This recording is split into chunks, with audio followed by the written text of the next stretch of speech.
we are missing a few people this morning because they had to teach classes. The original intent was to do it when classes weren't on, but because of the funding and sort of the way the fiscal year works, we've had to go ahead and have the training early. So that's why we're videotaping it today, is so that the people that missed this morning's sessions can do that. So I hope that doesn't bother you. We'll try not to do too many faces. We did capture your video this morning so that we can make a little brochure or a little bio form, and we'll show you how we're going to do that in a little while. I was really excited when I read your needs assessments and looked at all the information about you, because it looks like you're doing some really exciting things out at the university, and so hopefully what you gain in the next couple of weeks will help you even do more with what you're already doing. What I'm going to do this morning is start out with a little video just to get us all sort of hyped up and ready to go with the week, and then we'll begin with my presentation. There is a schedule in your booklet. You might have already seen that. It occurred to me maybe I shouldn't have given you that. Maybe you don't even need to be here now that you've gone through all the materials, but maybe we can add a little bit to that. The schedule is in there. Let me go ahead and make some introductions to you. We have here on this side, this is Wes Kawada. He is a teacher and also in our master's degree program, and he is one of our students working on the project. So whenever you see Wes and you need help, scream help, because Wes can probably do that. Also, Jim Edens is in the back, and he's also one of our graduate students, and now the new technology coordinator at what school, Jim? Lilio Kalani. Okay, so he just got a new position and is real excited about that. We also have Curtis Ho, who you probably already know, who is our leader at the Office of Faculty Development and Services, and does a lot of this kind of stuff already. He used to be with our department, and he is coming back, we're really happy to say, in the Department of Educational Technology. And over here on this side, we have Mark Hines, who so you probably couldn't tell my face from my email, but this is he. He is this. This is he. And I have hired him to be the project manager and the primary instructional designer on the project. He has just graduated from our master's program, but even more than that, he has won a number of teaching awards for teaching with technology given to him by Tandy Corporation, which was a monetary award, as well as President Clinton gave him an award. So he really knows a lot, so if you need help, he can also help you. And they all actually help us a lot, and we learn a lot from our students.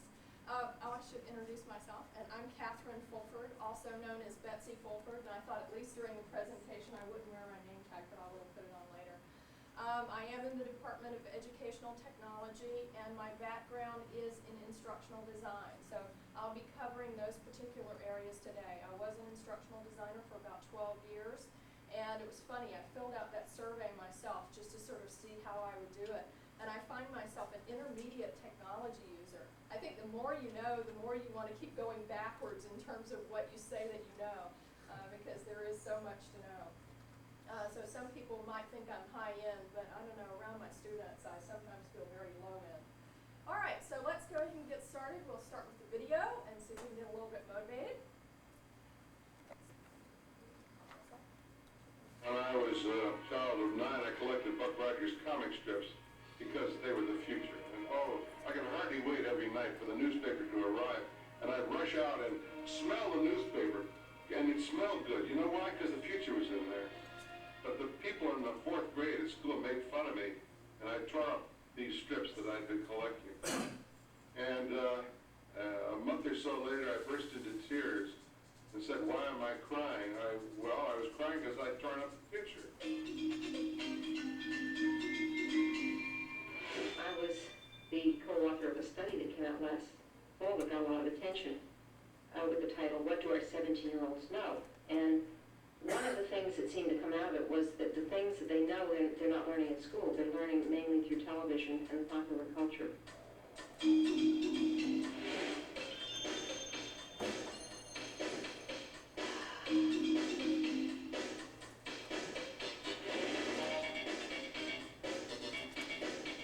There would have been time for such a word tomorrow and tomorrow and could you read the speech to me, please? Who would Would you like to read it? The Williamson reading. The Queen, my lord, is dead. She should have died here. There would have been a time for such a word. Tomorrow. I do it more like a newspaper story. Is that okay? That's fine, Ollie. But try to stick to one particular event in the story, like Lady Macbeth's suicide or Duncan's murder.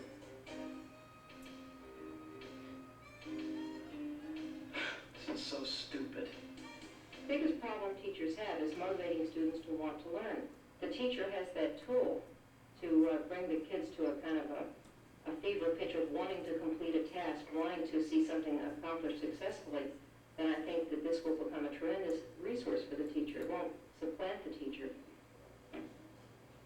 Well, what did you like about it? I don't know. I guess I like the last scene with Macbeth and what's his name fighting and Macbeth gets killed. Mm-hmm. You can't tell what it looked like, you know? Why don't you show me what you think it looked like? Stage it for us.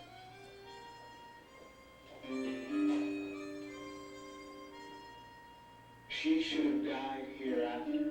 There would have been time for such a word. Tomorrow, and tomorrow, and tomorrow. I need to do a library search. What is the subject? I need an illustration of the medieval weapon used in Scotland. Let me see a close-up of this sword. It's outrageous. Front page material, this is gonna look great. Witnesses said the sword fight lasted just a few moments, with Macduff easily beating the battle-weary Macbeth. No way. You didn't beat him easily. Ollie! All of a sudden, what's important is to let all the students go at different paces and let them even choose their own grades, and that's what will work out better to motivate them. All right, I'm ready to record. She should have died hereafter. You put up a good fight. Oh, Macbeth. Look, replay the scene, please. And this is the way I'm staging it. What makes you an authority? As I check my facts. I've seen lots of performances, and it was a good fight in every one of them. Why are they fighting with rapiers? They should have broadswords. Did I what? No. This is an engraving from medieval Scotland, in Macbeth's time. You see, this is a broadsword. How come they've used rapiers in every Shakespeare play I've seen? But not in Macbeth. It's set in the Middle Ages. You must check your facts, good fellow. The student can back up, ask a question about something, collaborate with a friend, and it doesn't run by continuously like television does. The resolution on the screen and what's presented should get more and more like live television with its fine graphics and actors for presentation. She should have died hereafter. It would have been time for such a word. Tomorrow. And tomorrow. And tomorrow. The history of Renaissance art, the history of music, the history of other kinds of painting, stage, cinema. They're all ways of looking at the same thing. We're all doing the same thing, same work, but we're doing it in different ways. And saying, my God, isn't this exciting? That what we have here to prove that mankind has moved from here to here and can move even further to here.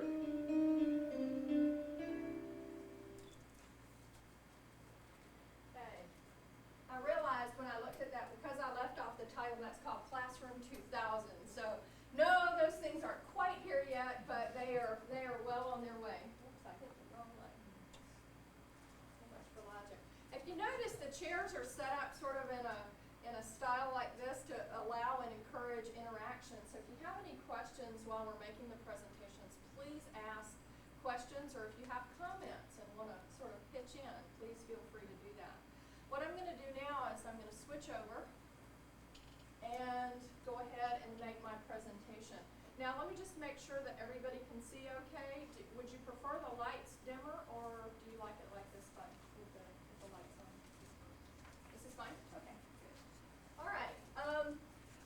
Why you're all here today is a project that we wrote a grant for, wrote a proposal for, and received some funding from the EIF fund, which is the Educational Improvement Fund at UH. Now, this project was designed to be a pilot specifically for Manoa, and actually when the other campuses heard that we were doing this, they said, why can't we join in too? But we only had enough space and enough funding for just a few of you. So we actually ended up with 17 faculty, which really pleased us a lot. And what I'm going to do is I'm going to go through a little bit of presentation. By the way, you were chosen among a number of people that actually wrote back and wanted to be involved in the project. But we chose you, so you're actually a chosen few out of how many? We had quite a number of That was them. over 80 at one point. Expressed Okay. interest in being. So you're sort of a special and select group that are starting this pilot project. Sit down. Okay, we have our project instructional designer, who I've already introduced you to. All right, let's just take a look at what we're going to do today. First, I'm going to talk about technology-intensive courses and how this was all put together. Actually, I think I'll stand up. I can't see you. Next, we're going to talk about the standards and the guidelines. Can you see? Okay. All right, and Mark is going to be talking about that. And he's also going to talk about when you did your needs survey, what he found and how that relates to what we're going to be doing in the week. And then Curtis is going to be talking to us about how the EIF grant and this group of people is going to be merged with the HERN group that we have coming. And then next what we're going to do is we're going to go around and give you the opportunity to say a little bit about yourself. And then we're going to take a break.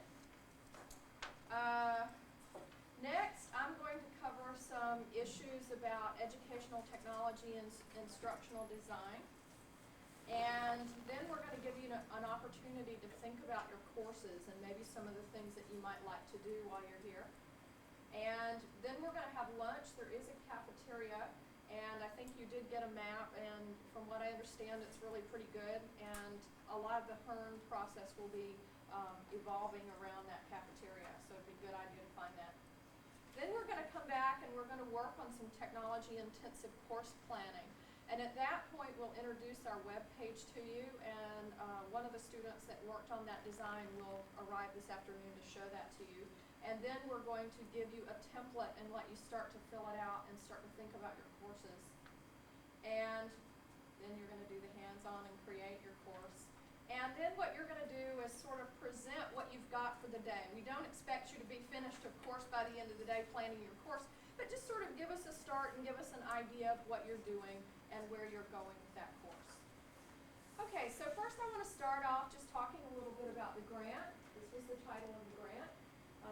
And it was to create information technology intensive courses. And the two principal investigators on that were Curtis and myself. Now, the reason this all started is first just some personal observations that I made about my own students. I do teach an undergraduate course, and I found that even though with all of the hype about everybody becoming very technologically aware, I was finding in my classes that the people that I had low to high skills, and those are the teacher education people. And these are the people that are going to go out and be, most of them K through 12 teachers, some of them are in library sciences, and I do actually get faculty members in my class as well. And there was a real range of skill. You know, I had hackers in there as well as people who'd never touched a computer. And then just teacher education in general. One of the things that we started to discover last year with the project, the skill level was really low. We did one project just at a school, and we were just amazed to find that they really didn't know that the hard disk that you use in here was the same as a floppy disk. It was still called a floppy disk, even though it wasn't floppy anymore. So there were some things that we were really amazed at the level that we were running into. And we hear a lot of times about kindergarten through 12th grade as really having a lot of technology and that they're doing a lot, but what we found is that it's been very sporadic. Some schools with a lot of really good leadership have done a lot, and other schools haven't done much at all. And so, you know, really we aren't seeing that it's very pervasive. The equipment's out there, but they aren't necessarily using it. We also, within our own college, college did a needs assessment and technology plan, and I think a lot of this reflects a lot of UH in general. That's why I'm giving you this information. I think it's very similar. One of the things that we found with our faculty members is that there was a low to high skill range, but there was a real high desire to learn. The other thing that we found is that the way that they were integrating them in their classes, many of the faculty were using some technology in their offices, but it never made it to the classroom. But again, they still had a real high desire to do something about it. In terms of instructional design and visual design and how you actually make technology work well in your classroom, they seem to be completely unaware that it existed. One of the biggest problems that they saw was that they really didn't have time, and nobody rewarded them for this. Just because you knew technology did not get you tenure. You know, it didn't get you where you needed to go. So that was a big issue.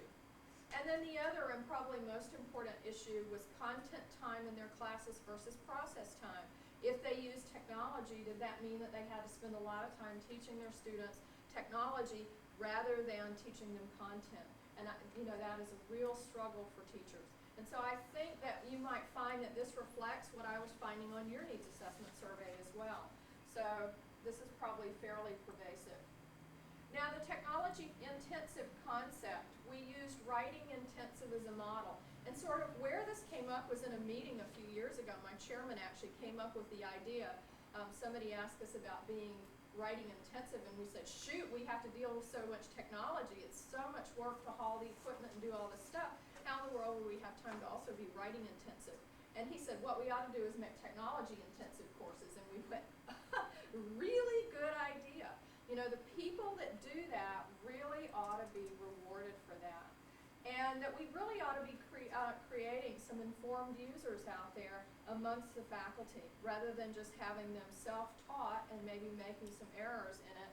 You know, maybe we ought to try to actually help them learn how to do it well.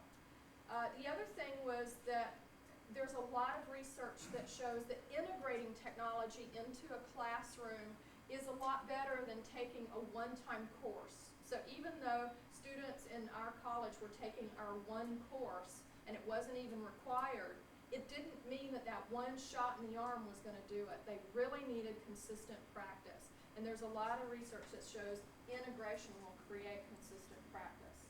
The other is we needed good role models. Some of our faculty members are working really hard to use technology in their classes, but students will come back to us after taking one of our courses in media and say, you know, we couldn't even see the stuff on the screen. We really appreciate that they're working hard, but sitting at our desk for an hour, we couldn't see a thing.